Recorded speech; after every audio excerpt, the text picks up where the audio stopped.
This episode was originally a live conversation recorded at the Founders Tap in November 2023. If you are ever doing deep tech, it's always a very good idea to look for these initiatives. There are a lot of them all over Europe and in Switzerland as well, just to get this initial capital in to hire the right people, build the right MVP, or if not, at least a prototype.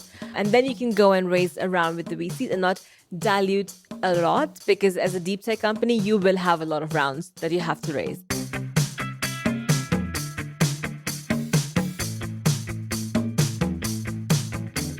Welcome to the Swisspreneur Show, a podcast about startup stories and learnings from experienced entrepreneurs. If you enjoy listening to our show, make sure to follow the podcast and leave a rating. And now, here's your host, Ansuya.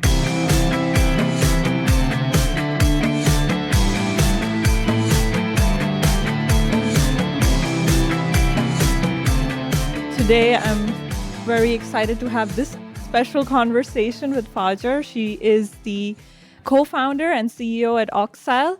We also have an episode with her, which was released in March of this year. So you can check that out as well to know more about what they're doing. And today we're going to focus on a very interesting topic. So we'll get started with that one. So Fajer, you started Oxyle as an ETH spin-off. Yeah. How has the university supported this entrepreneurial project?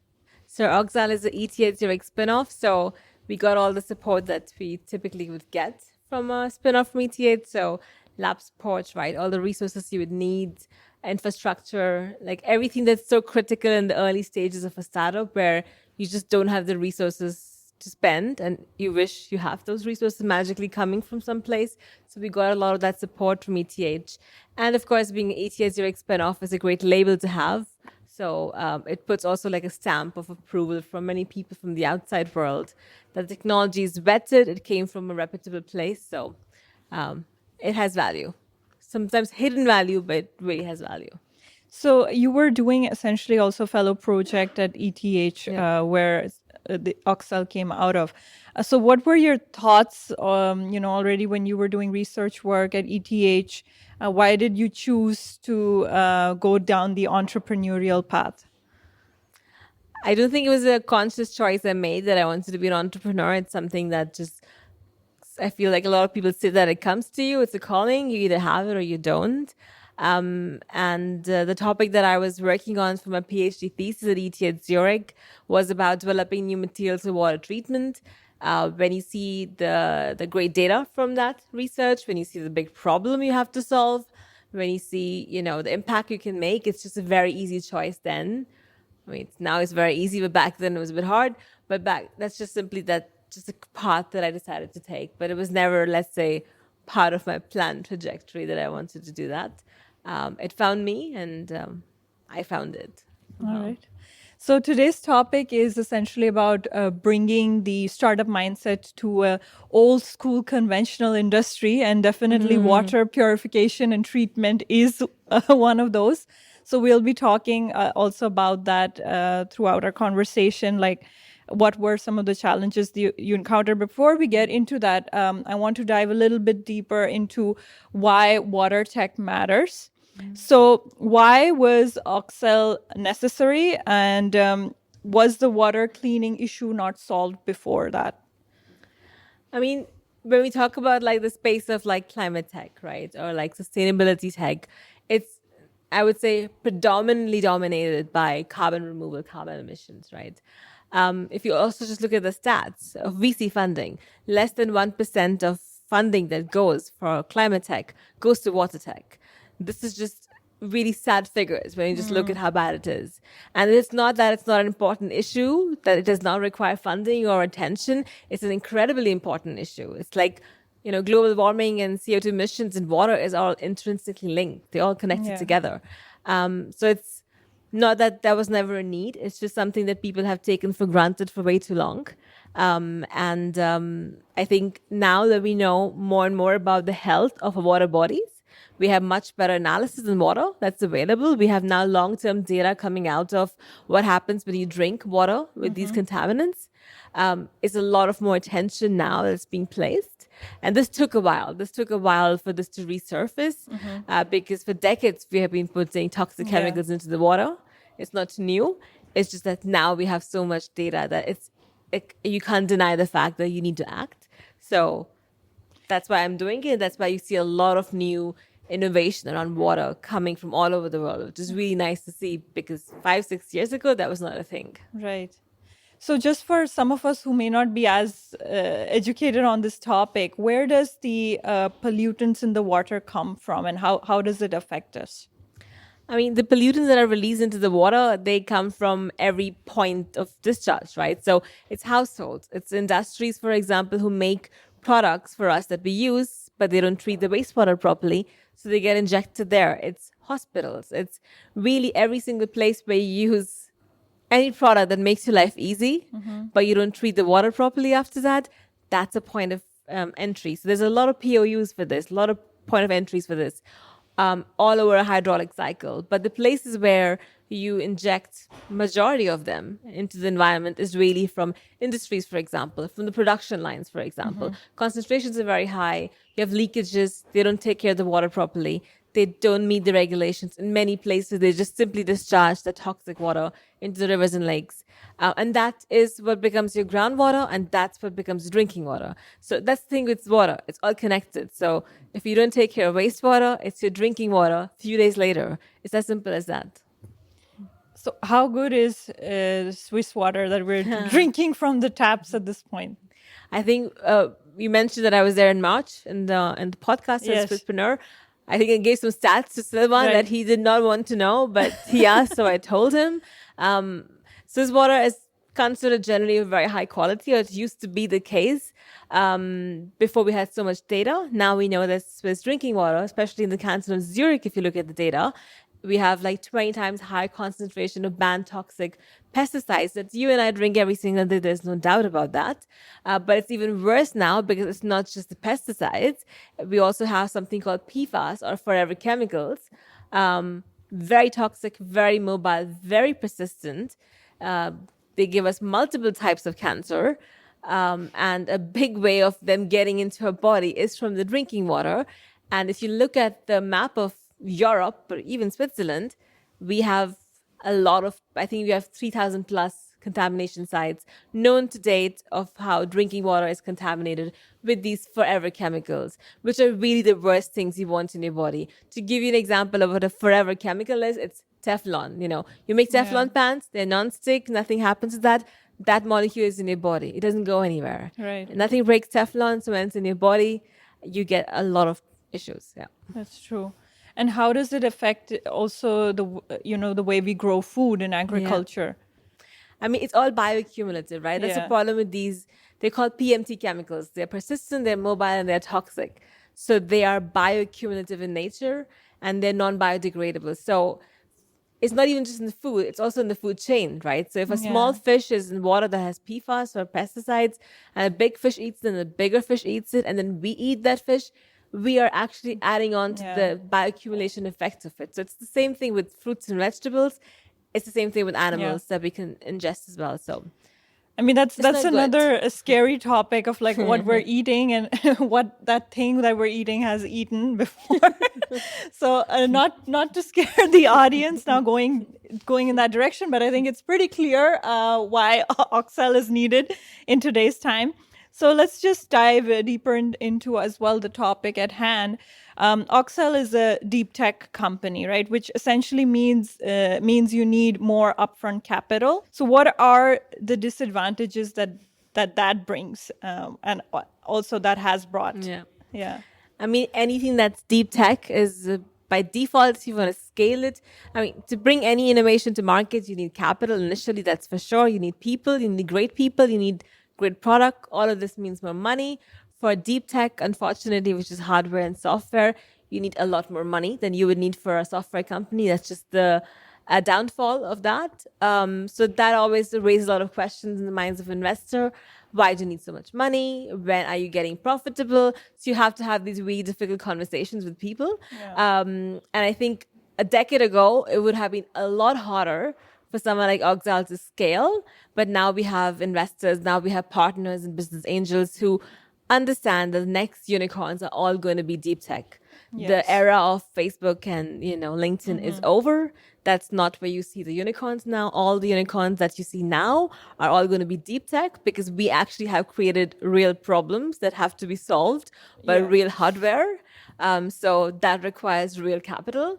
So you can really have these conversations by pulling in the status of our planet and say, that's an actual problem which needs to be solved. And for that, we need actual capital. And for deep tech, the returns also come a bit later. That's just how it is. It takes time to scale, to prove, to deploy at mass, to have the real impact. So the trick is to find the right investors who already understand that. So you don't have to pitch it to them. They know this. So you have a lot of right now clean tech, deep tech investors in the field who only invest in impact funding, for instance, right? So just I think the trick is just to go and work with them and not waste the time pitching to people who don't see the value of that. It's difficult, but it's doable as well right now. I mean, we probably have some startup founders in the audience who are, struggling with fundraising or have seen that because this last year, I mean, it's not been a piece of cake. And also from the startup reports that I've seen, it's absolutely correct that a lot more funding is going into clean tech kind of startups at this point. I mean, so Oxel was founded around 2020, right? So it's just been a few years. And since then, if I'm not wrong, you've raised 7 million. So how has the journey been over the last few years? Where have you seen it being easier? Where was it harder? So we raised 7 million in total, and of that, 4 million was non-dilutive. So we were really great in the first year for getting a lot of grants from the EU, from the European Union, from Swiss government. So we raised 4 million in a year of just grant money that does not dilute you, for which you don't have to, give away your shares, basically, which also gives you this, let's say, very early pre-seed capital that you need to build something, to go to an investor and then raise your round. So if you are ever doing deep tech, it's just always a very good idea to look for these initiatives. There are a lot of them all over Europe and in Switzerland as well, just to get this initial capital in to hire the right people, build the right MVP, or if not, at least a prototype. And then you can go and raise a round with the VCs and not dilute a lot, because as a deep tech company, you will have a lot of rounds that you have to raise. That's just inevitable. You will not go out with a third round. You might have 4 or 5 rounds you have to raise. Every round dilutes you. So the more you can push it back with a higher valuation, the better. So we did a lot of non-dilutives. So that was great. It was the year of COVID. Couldn't do much in the lab. So I was just applying for grants, which worked out in the end. And then we ended up raising our pre-seed last year of 3 million. I would like to say it was difficult, but it was not. It turned out to be really simple. We had a very clean business case. We were solving a real problem, and we had 2 years of head start with the help of the grants that we had to not have to have so many technical risks that they would expect at that early stage. We had a luxury problem. We could really pick who we wanted to work with, but that was also because for 2 years you're building up to that. So we knew what milestones they want to see. We worked with a lot of experts from InnoSwiss and coaches who were telling us that's what you need to have in the data room. That's the kind of documentation you need to have. You have to do your own due diligence before. And if you have a clean data room with any investor who likes your tech, you give them access to your data room, and everything is there, cleanly provided. Within 2 weeks, they can say yes. It's really quick then. But if you haven't done your homework, it can drag on for months and months and months. So for us, it was like we got the first term sheet, and then the next month we closed it out. It was really fast. But there was a lot of prep that was needed. So I would always advise, do the homework before you go out, and then it's very pain-free. Right. So would you say that well prepared that they didn't have any counter questions as such? Oh no, they had plenty of counter questions. They had so many counter questions that they also end up, calling your customers to check. Of course, they do the full due diligence, right? But if you have put your ducks in a row and you know who you don't want to work with as well, right? Then it's really simple. Then you just have a handful of people you want to work with, and you already ask them how much will they put into the pool. And anyone who's putting less than you want, you can remove them from the pool. Anyone who wants to have a 6-month due diligence, you can take them out of the pool. So you can really already make your life easy and just work with 5-6 people, and of those maybe 3 join, and you can make your life easy. But they will do a few full due diligence. They will go through every documentation, the legal aspects, of course, the financial aspects, the customer traction. LOIs don't work so much. You really have to have a customer they can call. So it's changing as well there. So how many customers did you have at this point? So we had several paying customers, but at that stage when we raised, we were still just doing proof of concepts with them. So every time a new customer would come, we would do a project with them, but these projects are always paid. So we could show that if someone has a problem and they're paying, they have a buy-in already. So we were not really on site yet when we raised the round. And that's changed since then, but that was the reality. And that was also really good for them to see that these guys, these big global companies, they have a problem and they're doing a proof of concept where we are developing something for them. It's a paid project and they're happy to move forward with us. So that much was enough for them to understand, okay, it's a pre-seed round and they already have paying customers. Even if it's not, on site, full scale, you need to get something, some buy-in. It could be like a 20K check or 30K check. It's not a lot, but it's a buy-in. And if you have a few of them, it adds up really quickly. So understood. And what were the things that were working the least for you during this fundraising process that the investors were really like picking on? I mean, there are several aspects. I think it was, like you said, the climate was not the best to raise last year, even this year with the war. And then, everyone was talking about how valuation prices have gone down. So you had investors who were thinking the valuation price we had on the table was too high. And then they were comparing us, for example, to how the valuation prices drop for fintech companies or, software companies. But for deep tech companies, especially clean tech companies, the valuation prices did not drop. It's actually the only one that kept on going up, even today. So you really had to push back against those assumptions they were making. And I think sometimes those assumptions are made hoping you don't know enough. And if you don't know, it's your first round, everything goes right. So you really had to push back. And there was a problem to justify, no, our valuation is this much. And we don't agree with this 30% reduction overall, that the overall factor. And I think it was my first time raising funds as well. So that was a nice, challenging experience for me. I mean, I had fun through it, but it was eye-opening as well, the kind of questions they can also ask you. And in Switzerland, the stats are actually horrendous. I think it's, if I'm not wrong, it's one of the worst countries in the world for a woman CEO to raise money. We get 2.8 times less funding than a male CEO in the same sector, but we give back 3 times better gains to our investors. So that combination never made sense to me. So we are 3 times better at returning the investments, but we get 3 times, almost 2.8 times less than men do in the same sector. So that stat was reported by the Swiss Venture Capital report. I was looking at that while I was fundraising, so I knew the stacks are against me. So I just need to be aware of it and just pitch like, they would expect a male CEO to do. Got it. And what is your sort of projection of when you could break even or become profitable? So it's a deep tech company. The break-even point is always late, but it's not so late. In our projections, we know that in 2027, 2028, we are cash flow positive. And that's the thing with deep tech company. As soon as you become cash flow positive, you don't have a few million. You really have multiples of few millions, right? Because that means that you've already deployed so many units that you've all covered your debt in the last year or so. And now you're making recurring multiple revenue. So that's going to be for us in a few years. Okay.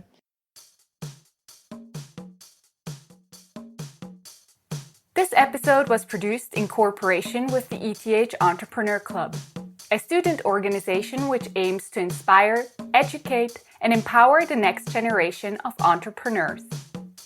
The ETH Entrepreneur Club holds more than 40 events every year, resulting in an impressive alumni list of successful startups. If you want to keep up with their busy agenda, make sure to give them a follow on social media. So I want to touch upon a bit also what you mentioned, that now is really a good time for clean tech companies coming up. Can you tell us why? We know some of the obvious things, but shedding light a bit on also regulation changes, market needs, and societal challenges. I mean, it depends like what aspect of clean tech you cover, right? Because all these market drivers really vary per segment. But I can say at least, let's say for water, what one of the biggest market drivers is really the regulations that have come into place. Like in US, the EPA increased the discharge limit for the release of these chemicals into water by 100 times in the past 1 year. EU is doing something even crazier in the parliament right now. And the customers who we work with, their regulations on the ground have increased in the last 2 years. So this really helps because there's like no way to go, kind of.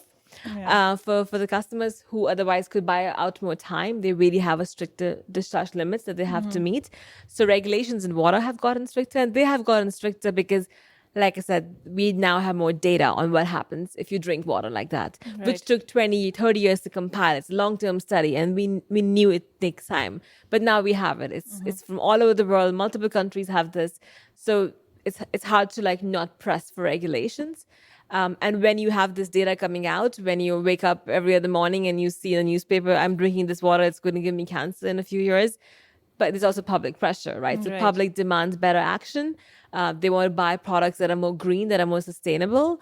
They don't want to be associated with products that are, hurting the environment. So it also has a direct implication on, how the share prices of these companies go. So there's a lot of different market drivers where and companies are also inventing and having bigger pledges to go more green, to have better goals in place.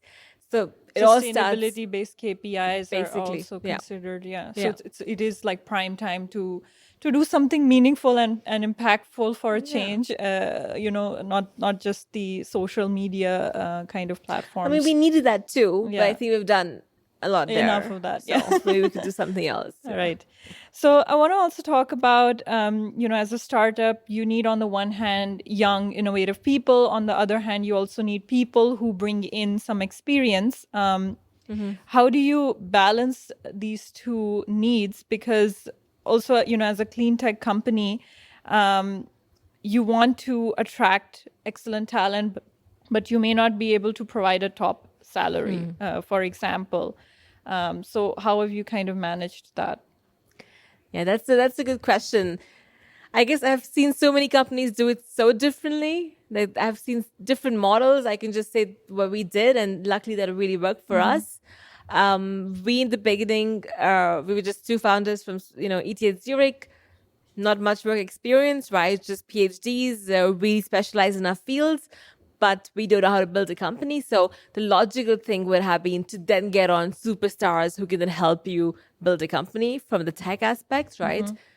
But like you said, that costs a lot. So we could not afford that. So our first goal was to really build a proof of concept of the product that is like, going to really wow the customers and the investors, which requires people with really specialized skills. So we really zoned in on that, where we could attract a lot of great talent from ETH who had just finished their bachelor's, not a master's or PhD, for example, right?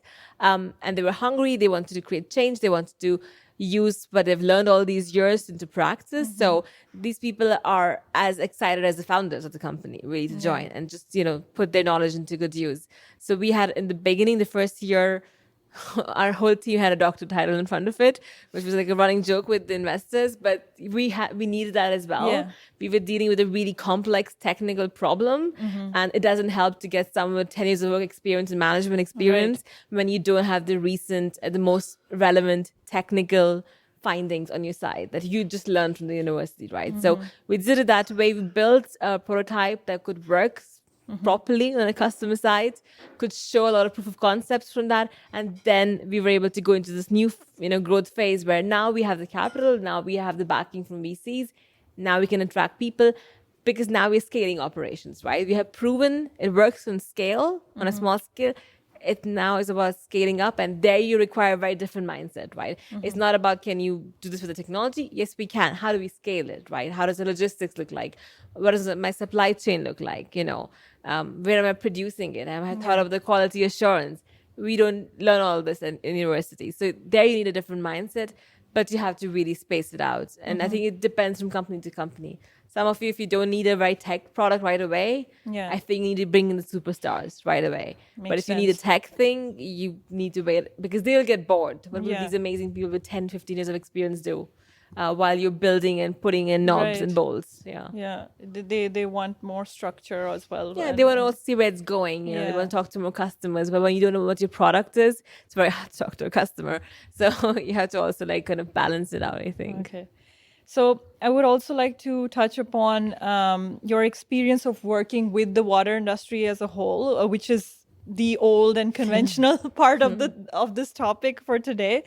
So would it be fair to say that the customers you deal with tend to be conservative in the way they approach this issue, and how has that experience been like for you? So it's just interesting because how quickly things have changed in this sphere. While I was doing my PhD and reaching out to potential customers to understand the market from their perspective, we only had data in Switzerland and Europe about pesticides in water. And there are many other old conventional technologies you can use. You can absorb them on a material, for example, and then burn that material. Old, nothing, no invention. But it works. It's expensive. It's toxic for the environment. Direct CO2 emissions. A lot of problems, right? But old and it works. So why change? And that is really how the water industry has been for so long. But in the last 2-3 years, we have data on these forever chemicals, or PFAS as they're called. There are 10,000 different chemicals that are in use today and found in the water today. And this great piece came out from Bloomberg a few years ago that said that problem is in Europe, it's not just an American problem. And from there, multiple pieces came out with the mapping and the location of how contamination we have of this chemical. And the good thing with these chemicals for us as a company was that conventional technology can't remove them at all. Yeah. And that's why they're everywhere in the environment. So we got thrown a lucky bone there, I have to say. And this has changed in the last 2-3 years. It's very recent. Okay. In US, this has been known for decades. But in Europe, this was still a new thing. So we really zoomed in on that problem then. Our product development changed quickly overnight from pesticides and pharmaceuticals removal to we need to solve PFAS. So it was a quick pivot overnight. We saw a trend coming. We saw a huge market opportunity, but also a really huge impact you can make on people's lives. For whom there is no other conventional technology that works. So now you're talking to conventional customers who have an option of employing 3 to 4 different conventional technologies to solve the problem, or they can work with us and just work with only us, and we can do the whole thing for them. So it's low on the capex, low on the opex, low footprint. So then it's very hard for them to say conventional because they know it does not work. So that was something that came in our favor, but you really still have to really convince them. You know, they're not just going to want to work with you because they're huge companies. You have to have done a lot of, studies in-house, a lot of data collection, working with customers in the beginning for free, just to get their buy-in, to really build up on that, and to slowly start buying their trust. Because if you have good data, if you have good research, and you can say this is being done for 10 plus years in ETH, they start to also get more open and open. And then they always want a proof of concept test, right? They want to see everything themselves. So you have to allow that as well. And as soon as you get 3-4 champions like that who will give you the testimonials, it's then very easy. But it's tricky to find that. And how long does this process take usually?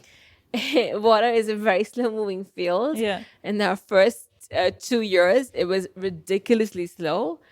You would go from the first contact to a paid proof of concept. It could take almost 8 to 9 months to convert, insanely long.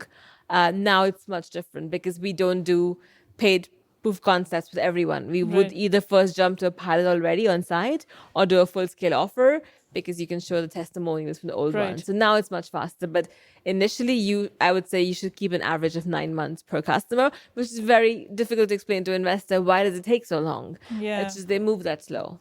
Okay. So I have a couple of questions to conclude our conversation. What do you think will be the role of startups in the transition to a greener world? I mean, I think there's no doubt that the problems that we're facing now, they are just instrumentally and monumentally just very difficult to solve, right? And they require out of the box thinking to solve them. Because conventional tech, if it worked, we wouldn't have these problems.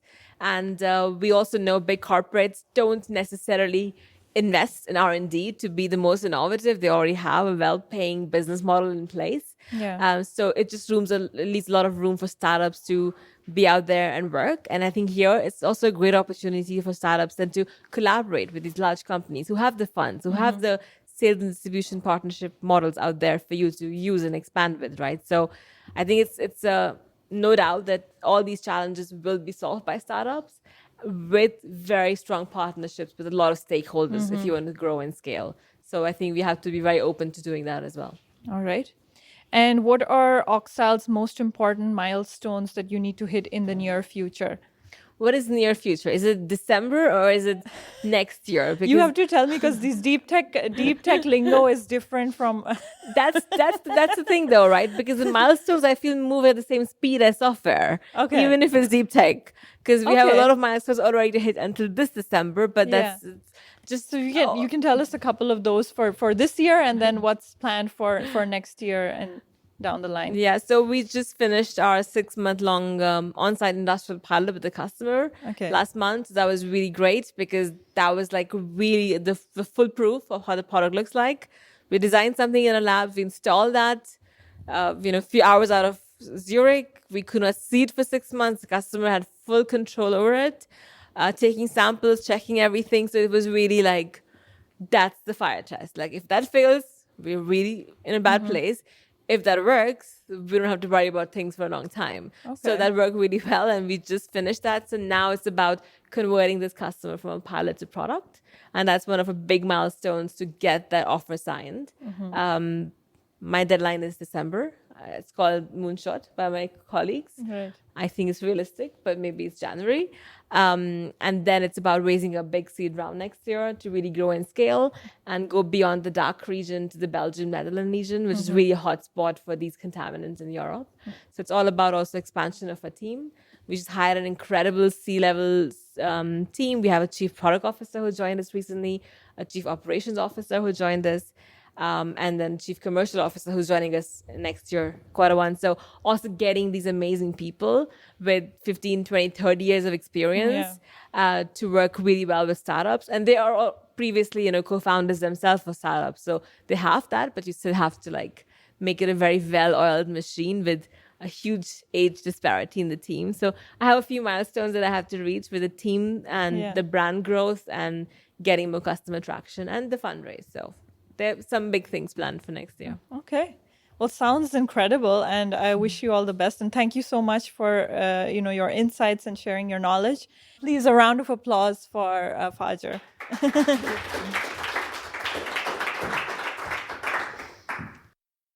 This episode was brought to you by Google Cloud, a partner that needs no introduction.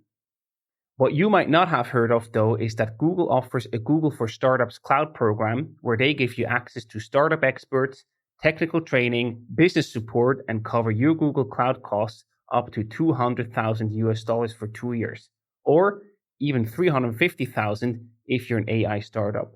Scale your startup faster and smarter with Google Cloud. Head over to goo.gle/Swisspreneur.